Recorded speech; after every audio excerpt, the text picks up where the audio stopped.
A few days ago, we released a video about progress with the mark of the beast in Kenya and China.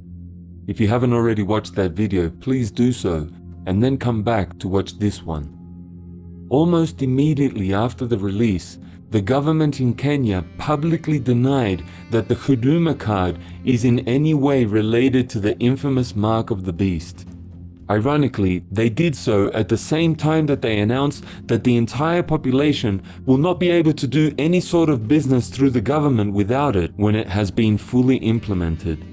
This is hardly the kind of evidence that one would expect to support such a flat denial.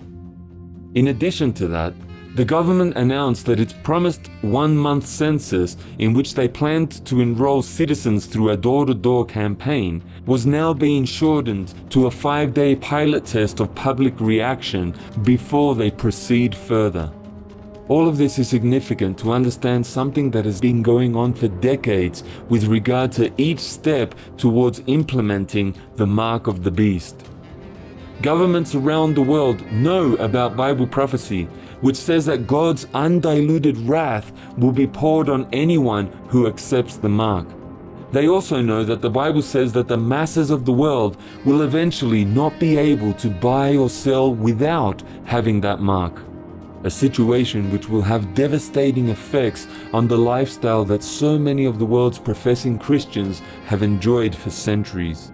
So, over and over again, various steps moving us closer to the implementation of the mark have been used as tests to gauge how much resistance the general public will make against something that is so obviously exactly what the Bible predicted 2,000 years ago.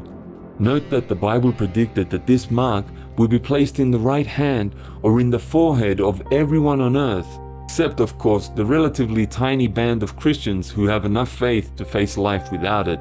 Being without the mark means that you will not be able to do any business.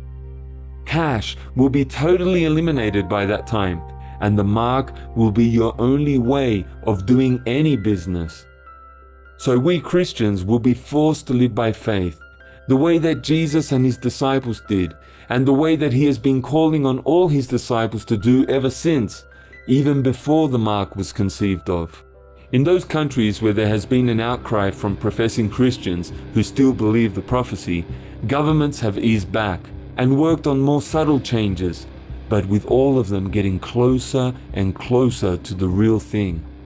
There has been, for example, more and more use of the body itself for identification and more use of RFID chips for doing business.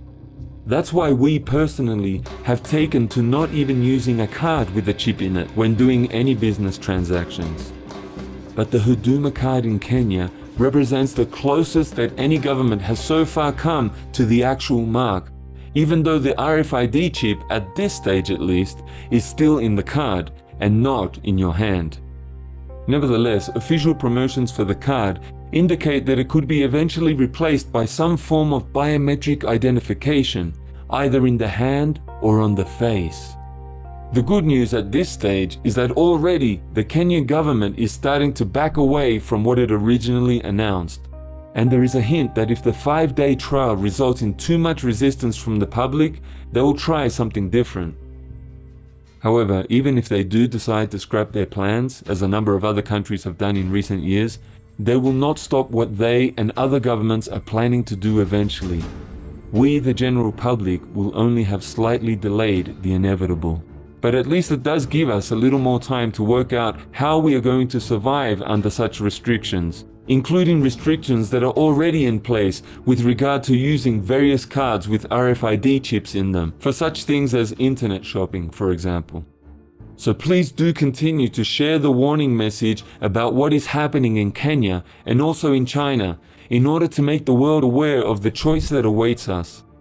There is no guarantee that everyone will be warned, especially if God knows that we would not act on such a warning anyway. But through our combined voice, we may be able to get the media to continue warning the public in its own limited way, thus giving others a little more time to discover faith that is strong enough to survive without the mark. So please thumbs up this video and share it through social media so that it will reach many others now while there is still time for us to communicate through the internet. And do write to us if you are prepared to practice living without working for money even now. We are a small group of Christians who have all stopped working for money. Instead, we have dedicated our lives to calling on the whole world to live by faith in obedience to Jesus. Our address is on screen now. Please write it down and contact us today, letting us know where you live so that we can put you in touch with others who are also engaged in this great experiment of obedience to the teachings of Jesus. Thank you for listening.